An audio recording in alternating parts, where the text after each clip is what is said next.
자, 이거 최우현 교수한테 메시지 한번 보냅시다. 최우현이, 넌 진짜로 살면서 내가 본 저질 중에서 상저질, 너 프레스한테 2번씩이나 사기 기자회견 했지만, 이 친구야, 어떻게 교수라고, 교수직을 했던, 너 교수 맞냐? 어? 사기를 쳐도 적당히 쳐야지. 너 처자식도 없냐? 어? 넌 나를 갖다가 시대 도굴범으로 몰고, 어? 나도 처자식이 있는 사람이고, 나도 주변에 나를 믿고 따라가는 사람들이 수백 명이나 있는데, 너 나한테 한 번 얼굴이라도 봤냐? 어? 내 목소리 직접 내 앞에도 한번 너 들어봤냐? 너 같은 자가 우파에 뭐 어떻다고? 욕 좀 하자 오래간만에. 개가 풀 뜯어먹는 소리 하지 말고 조용히 그냥 집에 가서 너 유골 자꾸만 찾을 생각하지 말고 너희 부산의 그 망미동 쪽에 저 공동묘지에 가서 유골이나 인마 잘 이렇게 보존도 좀 하고 그래. 비가 오면 뭐 공동묘지 파헤쳐갖고 유골도 보인다며. 그렇게 미친 짓거리 하고 다니니까 이제 소재가 떨어져서 안 나오냐? 너 요새 왜 지난번에 네가 고소했던 거 75년 전에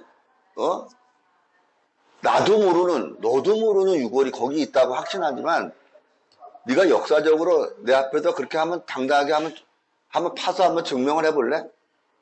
너도 잘 됐어. 너도 만약에 부산에 기회가 돼서 그걸 두져갖고 진짜 아니면 너도 독국물 먹고 내 앞에서 죽어.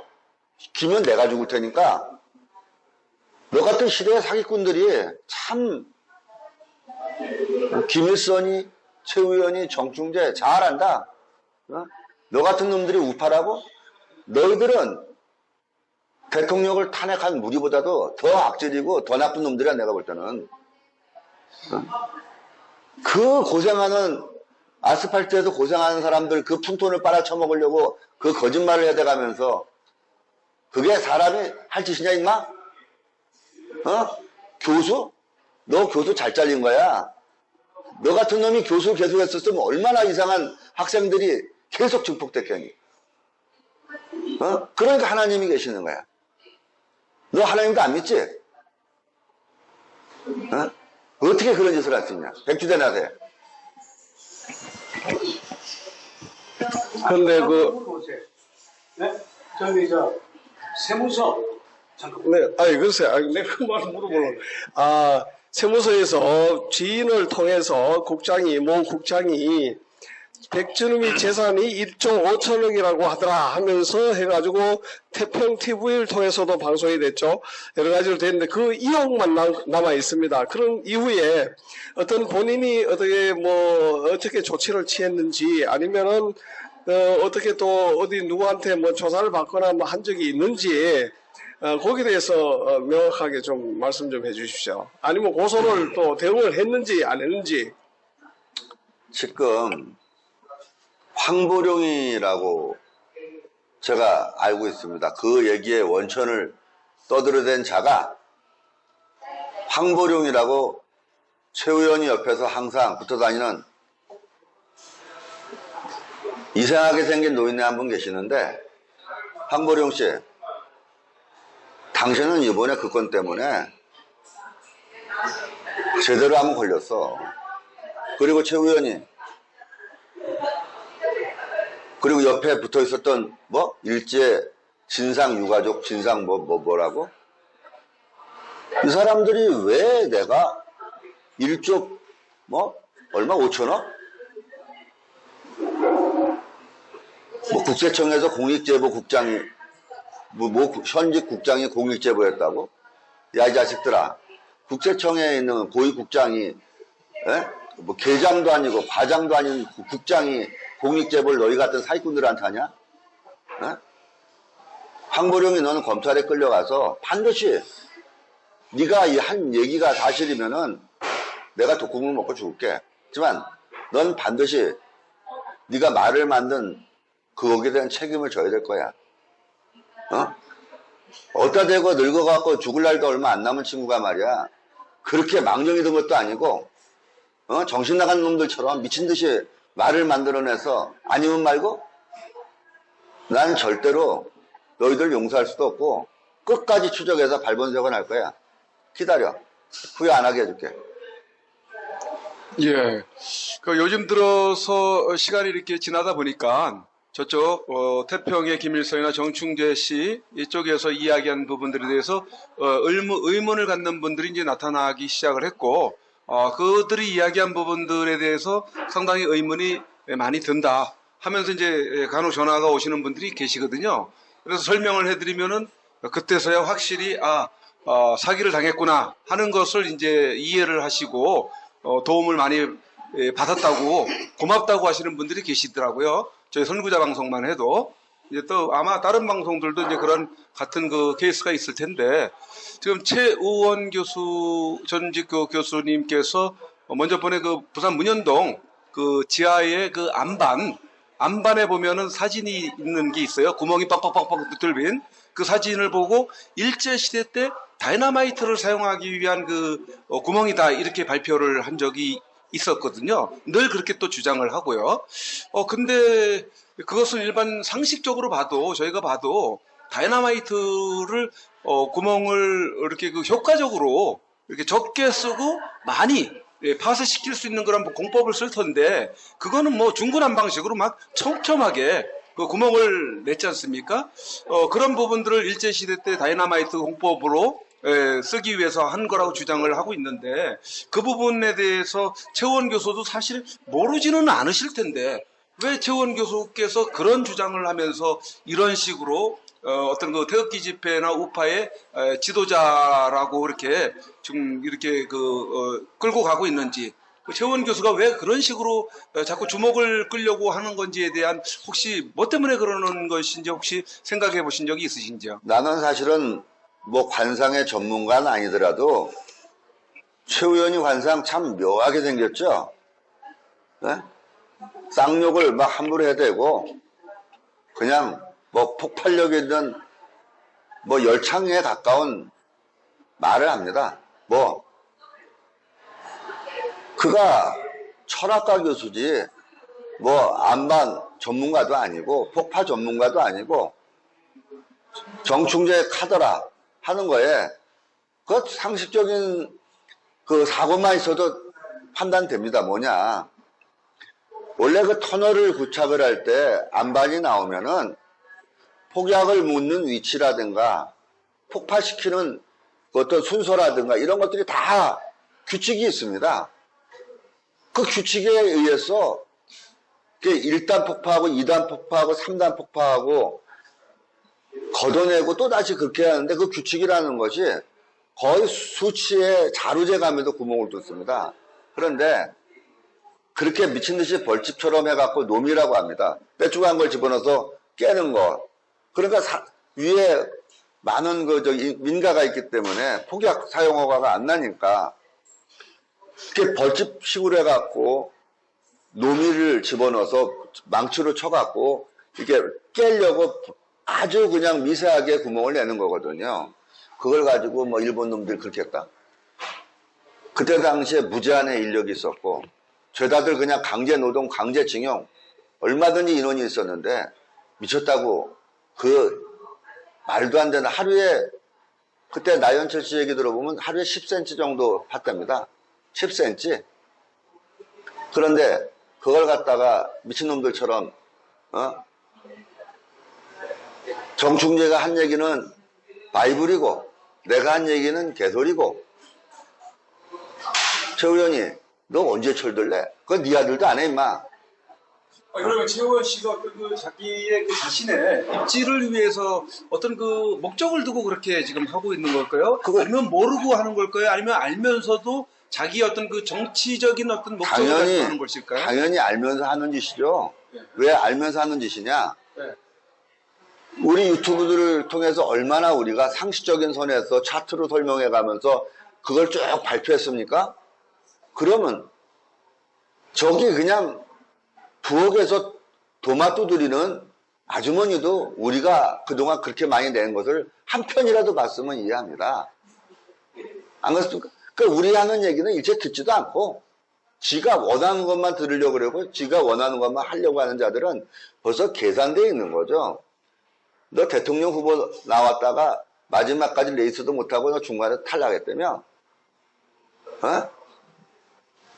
너 임마 대통령 네 화장실 가서 네 관상 좀 봐라. 네가 대통령 될 관상이냐 임마? 네가 되면은 우리나라 쫄딱 망하는 건 시간 문제지. 그러니까 절대로 너 제발 부탁이지만 유튜브 그만 나오고 저 망미동 막 공동묘지 가서 관리소장이나 해.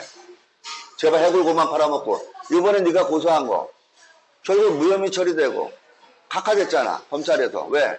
어떻게 75년 전 해골을 어떻게 찾아두려고.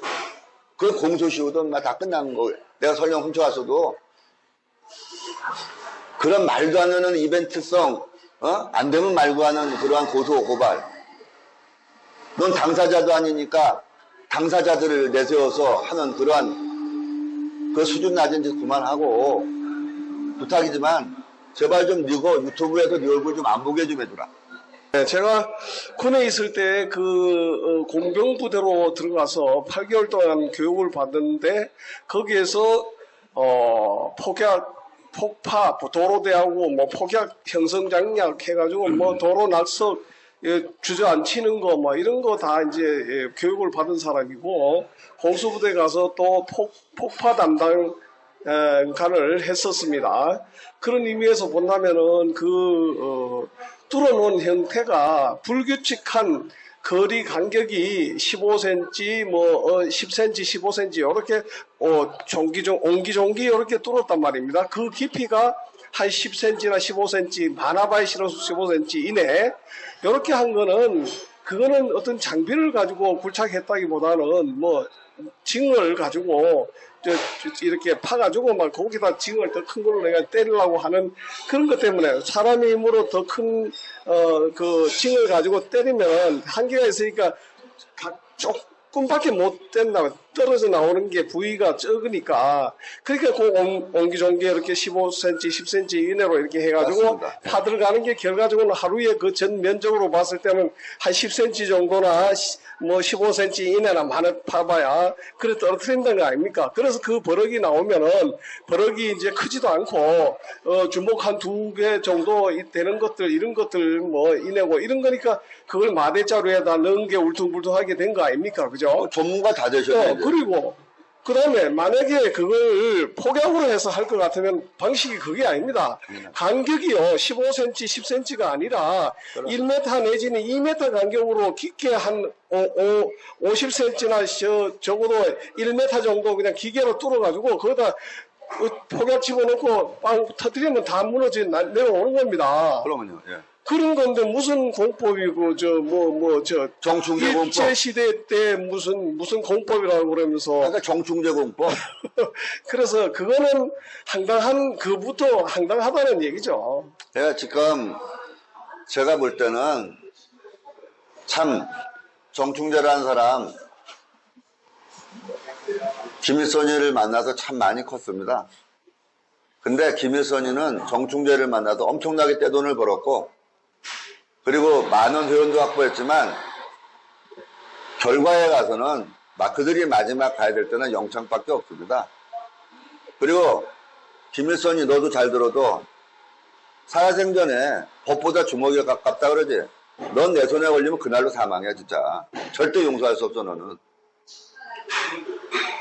너 한국에 들어오지 않든 들어오든 내 손에 걸리지 마라. 절대 용서 못해 너. 얼마나 많은 국민들을 네가 호도하고 거짓말을 일삼아서 얼마나 많은 피해를 양상시켰니. 그리고도 뭐 네가 얘라이. 예, 이해를 돕기 위해서 질문을 드리는 건데요. 정충재 씨의 그 자녀가 있다고 그러지 않습니까? 그러지 않습니까? 예. 근데 정충재 씨가 이 금괴 발굴을 위해서 오래전부터 그 일에 관여를 하다 보니까, 그때 당시는 그 자녀들이, 지금은 뭐 자녀들이 법조계에 있다고 그런 얘기를 하던데요. 뭐 변호사로 있다는 얘기인가요? 아니면 뭐 어쨌든 아들은 변호사로 있는 걸로 알고 있습니다. 아들 딸이 있나 보죠? 네, 예. 예. 그래서 의문이 드는 것은 왜 그 법조계에 있는 그 자녀가 있음에도 불구하고 아버지의 그 억울한 것을 위해서 그 자녀들이 나서주지 않는 그런 그 궁금증이 이제 있는 것 같은데, 그렇다면은 그 자녀들은 이미 이 사건이 정치적인 사건이라기보다도 어떤 그 사법적으로 완벽하게 어떤 그 처리가 된 부분이기 때문에 나서지 않던지, 아니면은 자기 아버지의 행태를 어려서부터 잘 알고 있기 때문에 그 어떤 그 좀 엉뚱한 그런 그 부분이기 때문에 인정을 못하는 부분인지, 이런 부분들에 대해서 좀 언급 설명을 좀 해주시면은 우리 시청자들이 이해하는 데 도움이 되지 않겠나 싶습니다. 애시당초 정충재라는 사람은 가정적으로 너무 많은 그 풍파를 아버지가 자식들한테, 가족들한테 어쨌든 간에 많은 풍파를 끼친 장본인입니다. 왜냐하면은 사기를 쳐서 그 돈으로 가족들 학비를 대고 집안에 뭐 예를 들어서 도움을 줬을지 몰라도 금전적으로, 결과적으로 그런 행위로 벌은 돈에 의해서 또 그런 행위를 위해서 깡패를 시켜서 나를 납치하거나 또 깡패를 시켜서 폭행을 하거나 이런 저질적인 행동에 의해서 범죄 또 무고를 하거나 내가 그를 살해했다라고 나연철 씨한테 허위 진술을 유도하거나 이런 모든 일들이 남의 돈을 수십억을 갖다가 헤쳐먹고 깡패를 시켜서 날 갖다가 전기톱으로 잘라서 토막 내려고 했다가 지가 미국의 교회 거기 뭐 성전 안에서 십자가 뒤에다 두고 여러분들 많이 아시지 않습니까? 전기톱으로 날 잘라갖고 개먹이려고. 그런 자가 하는 얘기를 자식들이 법조인인데 보고 들었을 때 우리 아버지는 건너올 수 없는 강을 건넜다. 거의 미친 사람이다. 자기가 기독교를 하나님을 안 믿는데 어떻게 그래도 아무리 그래도 성전 안에서 십자가 뒤에다 두고 그런 얘기를 할 수 있습니까? 그런 아버지를 둔 자식들은 우리 아버지가 저런 사람이다라고 하고 싶겠습니까? 그런 남편을 둔 부인은 저게 우리 남편이라고 하고 싶겠습니까? 정충재 파란만장한 사람이죠. 단 너무 사회에 비상식적인 사고를 많이 전달한 장본인이기도 하기 때문에 그런 자들이 사회에 잠깐 동안 활보를 할 수 있어도 오래 활보하면 사회가 혼탁해지니까 그들이 가야 될 유일한 것은 청송교도소에서 왔으니까 청송교도소로 다시 돌아가야죠. 이제 나오지 말아야지. 시청자들의 이해를 좀 더 돕기 위해서 지금 생각하면은 이제 충분히 이해가 될 수 있는 얘기입니다만은 박수홍 씨가 처음에 뭐 해가지고 시작돼가지고 상당한 오랜 기간 동안 진행된 다음에 정충재 씨를 만난 거죠. 그럼 예. 그런데 그때가 이미 정충재 씨를 만날 때는 정충재 씨가 박수홍 씨한테서 받아가지고 다시 옆으로 대학선 옆으로 파다가 그 실패한 굴을 나중에 그 위에서 어느 저 전문가 됐다가 뚫어가지고 밑에 뚫으면 있을 것이다 해가지고 뚫고 나서 자기는 산에서 솟아오르는 물을 보고 있었다 그랬고 망원경으로. 그리고 거기 뚫어진 다음에 그 백준흠 씨하고 연결이 됐죠. 연결돼가지고 그때 이제 그 내용을 얘기하면서 백준흠 씨 보고 네 투자해라 해가지고 호기심이 있고 원래 개척 정신을 좋아하는 분이니까 이제 그때 이제 투자하겠다고 의욕을 보이고 하니까 그러면 이제 뭐 법인을 만들고 뭐 이런 작업을 했던 거죠. 그러면요. 예. 하고 나서 이제 그 당시에 정충재 씨가 백준흠 씨더러 우리 팀들 모르게 4억을 나한테 좀 주라. 내가 일본 야쿠자가 나를 가만 안 둘 것이다. 그래서 나는 도망을 좀 다녀야 된다. 자네가 이걸 다 당신이 이렇게 개발하고 다 해라. 나는 4억을 주면 내가 좀 피해 있겠다라고 제의한 바가 있다면서요. 그 다음에 그거 뭐 어떻게 했다. 그 관계를 좀 설명 좀 해주세요. 이미 아마 제가 봤을 때는 상당히 아마 버릇도 다 해가지고 마레포 자루락 하면서 거기다 다 묻어놓고 난 이후에 훨씬 뒤에 자기는 그쪽에 계획적으로 아예 그 지점을 뚫고 자기는 표정 관리가 안 되니까 산에서 뭐 보고 있었다 이래 되는 거고 백준흠 씨가 이제 제대로 들어가서 하긴 하니까 버럭이고 그러니까 이제 사기꾼으로 갔다가 이래 하니까 결국은 그 다음에 청천교도소로 가서 44개월 복역을 하고 나온 거죠. 근데 지금 이제 여쭤보시는 게 참 기억력이 좋으신 분 같아요. 영호 사장님께서. 그걸 다 알고 계시네. 치매가 아직도 안 오신 것 같아요. 네? 아니, 이제, 봉주루 사장님 그런 것 같지 않습니까? 어떻게 저렇게 기억력이 좋으시지? 매일같이 유튜브 활동을 하다 보니까 아마 그게 두뇌가 계속 그러니까 한이 깊으면 잊을 수가 없는 거야. 왜냐하면 저랑 저 방송 몇 번 내보냈다고 얼마나 많은 난타를 당하셨습니까? 그죠? 그러면 구독자도 다 떨어지고요. 그렇죠. 참, 그런데 지금까지도 우리가 이렇게 만날 수 있는 유일한 것은 우리는 눈을 똑바로 보고 얘기하잖아요. 사기꾼들의 공통적인 분모가 뭡니까? 딴 데 보면서 책상도 막 치고 소리도 크게 내고 막 그래요. 정신없게 하고. 정충제 하는 짓거리 보십시오. 사기꾼들이 갖고 있는 대화의 방식을 그대로 갖고 있는 겁니다. 눈이 왔다 갔다 하고. 근데 지금 말씀하신 그대로 박송 씨가 청와대 이발사에 있을 때 아주 고급 정보를 받아갖고 대통령 갑자기 시해당하니까 자기는 나와서 조그만 슈퍼 하다가 구멍가게 하는 걸 다 팔아갖고 부산에 내려가서 결국은 2015년도에 수십 년 동안 그 자리에 거기서 그냥 돌아가신 거죠. 그 과정 안에서 참 많은 사람들이 망하고 흥하고 박승우 씨한테 투자해서 망하고 또 목매달아 죽기도 하고 여러 일들이 참 많았었습니다. 목매달아 죽은 사람도 있습니까? 수십 년 동안 얼마나 많은 인연이 오고 가고 패가 망신한 사람이 많았겠습니까?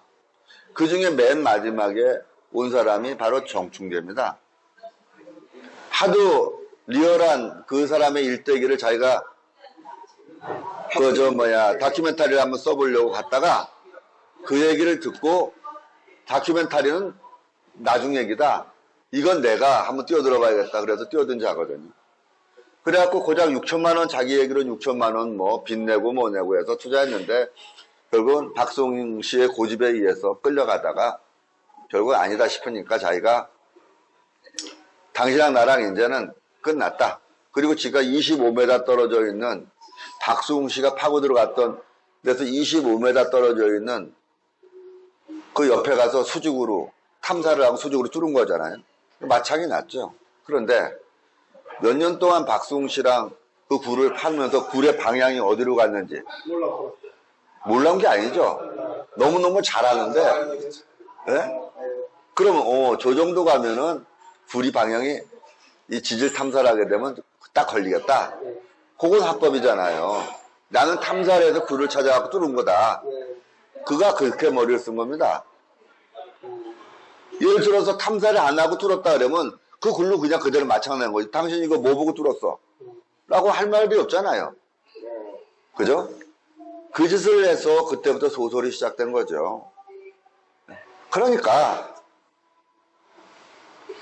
그가 운이 참 좋은 사람입니다. 정말 질 나쁜 사람한테 걸렸으면은 비명 행사했을 거예요. 그런 나쁜 짓을 일삼아가고 남을 갖다가 그렇게 못 살게 하고. 그러니까 어떻든 여러분들 저는 금년간에 당국으로부터 어떤 허가가 떨어지거나 또 어떤 조건이 되면은 여러분들 기대에 어긋나지 않도록 아마 여러분들이 갖고 있는 기대 이상의 참 적지 않은 사건을 발표할 수 있을 때가 곧 오리라 생각하지만 그들은 내가 또 유고를 다른 데로 옮겼다. 아니 머리가 1000개인데 그 1000개 부피가 얼마나 되는 줄 아십니까? 대형 컨테이너를 하나 꽉 채워야 1000개 될 겁니다. 예, 이 금도굴과 관련한 이야기를 하자면은 우리 백 대표님께서는 뭐 한도 끝도 없을 정도로 많은 아픔과 또 사연을 또 가지고 이야기하실 수가 있을 텐데요.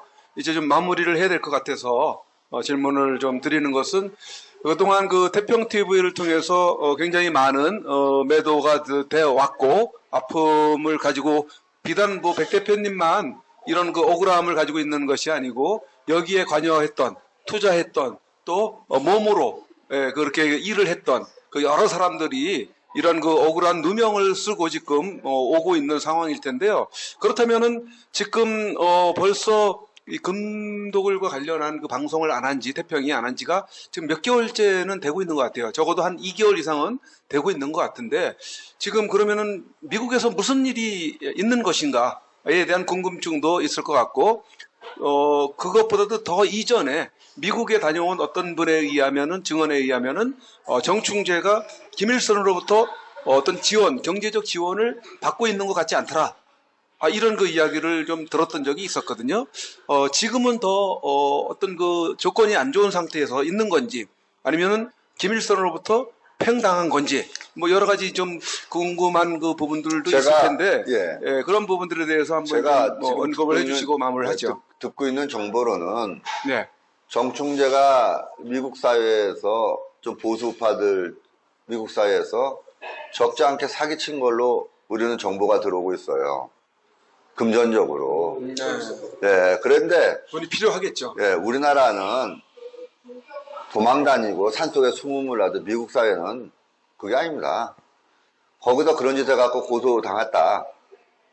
그러면 거기서는 불법 체류 중에 영장 들어가면 그 사람 못 나옵니다. 갑자기 감옥 간다 오문 온다 사람이 당분간 몸이 아파서 방송 출연 못한다.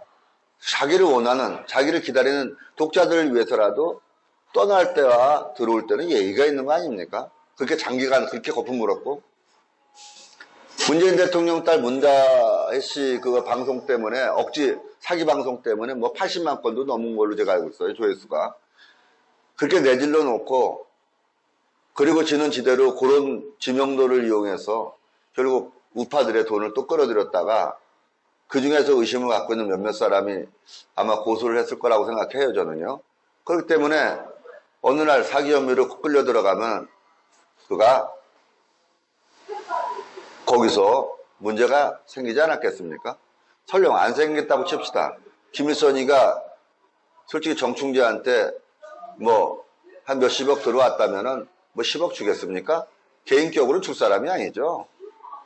한국에서 그 태극기 팔아갖고 지는 공짜로 받아갖고 그걸 하나에 뭐 2만 원씩 팔아갖고 돈을 남겼다 그러는데 그리고 단 한 푼도 옆에 따라다니는 사람한테 돈을 안 줬다고 제가 다 듣고 정보도 갖고 있지만 김일성이 참 하나님 공만 팔아라. 너 불벼락 맞아 죽는다 이놈아. 이게 내 오늘 인터뷰의 마지막입니다. 네. 네, 이상으로 우리 오래간만에 백준원 대표님을 만나서 금과 관련한 이런저런 그런 그 소외 또 이런 이야기를 좀 들어봤습니다. 아마 이 방송을 보시는 그 여러 우리 시청자분들이 또 이번 방송을 통해서 더 많은 이해를 하시는데 도움이 많이 되셨어야 생각을 합니다. 그 이전까지 같은 얘기를 해도 귀에 들어오지 않았을 상황이었지만 이제 좀 시간이 흐르면서 좀 차분히 냉정해지면서 이런 이야기가 귀에 쏙쏙 들어왔으리라 생각을 하고요.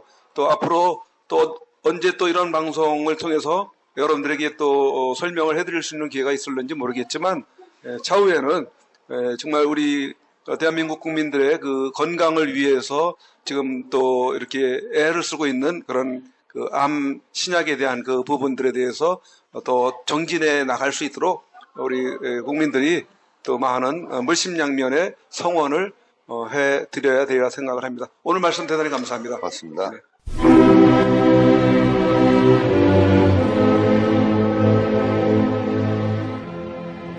1919년 3월 1일 대한독립 만세를 외쳤던 때로부터 2019년 3월 1일로 딱 100년이 되었습니다. 이제 우리는 대한독립 만세를 다시 외쳐야만 하는 어처구니 없는 지경에 놓여 있습니다. 공산주의자들이 지배하는 독재로부터의 독립, 공산주의가 좀먹고 있는 가운데 자유민주주의가 심각하게 침해를 당한 것으로부터의 독립만세 말입니다. 이런 가운데 우리가 기억해야 할 사람 한 분, 박근혜 대통령. 죄 없이 감옥에 갇힌 지 3월 31일로 만 2년이 됩니다. 죄 없는 여성 대통령이 힘없이 끌려가 갇히게 된 것에 대해 많은 국민들이 죄책감을 느끼고 있습니다. 그래서 할 수 있는 것이 태극기 집회에 나와서 박근혜 대통령을 석방하라고 외치고 그의 석방을 위해서라면 정신없이 헤매고 다녔습니다. 민초들이건 과거 대단한 관료들을 지냈건 저 가짜 대통령이자 공산주의 사상을 가진 세력들을 굴복시킬 수 있는 사람은 지금까지 그 어디에도 없이 2년의 시간이 흘러오고야 말았습니다. 그래도 민초들이 다행으로 여기는 것은 박근혜 대통령께서 비록 감옥이지만 살아 숨쉬고 계시다는 것만으로도 희망을 가지고 그와 다시 만날 것이라는 기대를 가지고 있는 그것입니다. 박근혜 대통령을 버티게 할 수 있었던 것은 여러 국민들의 태극기 운동과 하늘을 향한 기도, 그리고 여러분들이 매일같이 보내주시는 엽서, 편지, 서신들을 통해 힘을 내고 계시다는 것입니다. 2018년 3월 1일을 기해 박근혜 대통령께 보내는 엽서 캠페인을 그림 엽서 2차분을 발행하여 보급하고 오던 중 이번 3.1절 100주년을 맞이하는 뜻깊은 날에 1년 만에 3차 엽서를 발행하게 되었습니다. 총 9종류의 그림들은 구치소에서 받아보시는 박근혜 대통령으로서는 감회가 남다르고 또 힘을 얻으시게 될 것입니다. 오는 2019년 3월 1일 금요일 대한문에 집결하시는 날에 대한문 시청에 오시게 되시면 현장에서 구입을 하실 수 있으며 현장에서 구입을 하지 못하신 분들이나 지방에서 주문을 하시는 분들은 이전처럼 선구자방송 연락처 010-2507-4861로 문자로 주문하시는 분 성함과 받으실 정확한 주소, 수량 1차, 2차, 3차 발행 엽서 중 각각 몇 세트인지를 문자로 표기해 보내주시기 바랍니다. 3.1절 100주년 기념 3차 엽서를 보시겠습니다.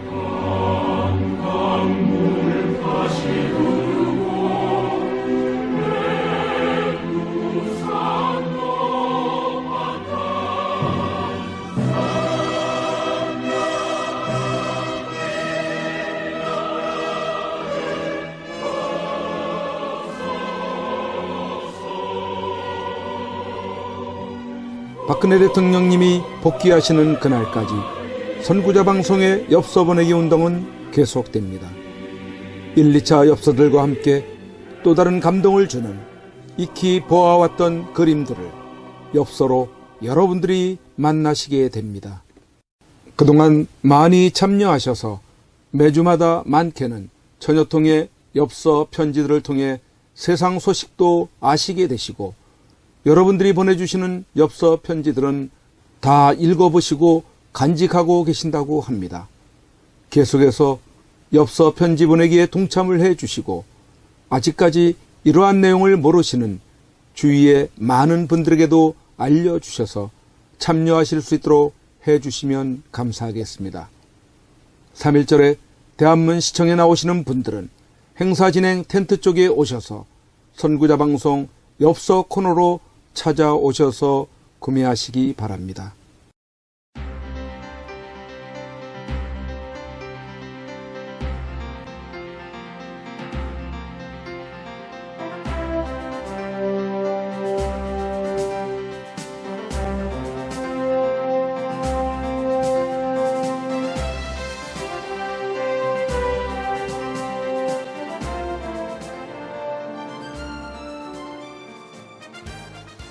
반드시 꼭 나와야 합니다. 대한민국 역사상 가장 깨끗한 대통령입니다. 어쩌면 이 겨울이 구치소에서 보내는 마지막 계절이 될지 모릅니다. 대통령께서 이 마지막 겨울을 지탱케 할 유일한 방법 중 한 가지는 태극기 집회도 아닙니다. 대통령을 위한 법적 싸움도 아닙니다. 그렇다고 세계를 향한 구명 호소도 아닙니다. 그 유일한 방법은 엽서 편지 보내기입니다. 대통령은 수많은 국민들이 보내주는 엽서 편지를 통해서만이 힘을 얻고 계시게 될 것입니다. 그 엽서 편지들은 대통령을 더욱 강하게 할, 그리고 국민을 위해서 자신이 살아남아야 한다는 이유들을 발견하실 것이기 때문입니다. 여러분, 함께해 주십시오. 이 겨울을 넉넉히 견디시게 할 여러분들의 따뜻한 격려와 위로의 마음이 전달되게 해 주십시오. 매일같이 산더미처럼 전달되어지는 여러분들의 엽서 편지들을 통해 대통령께 막바지 생기를 불어넣어 드리십시오.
그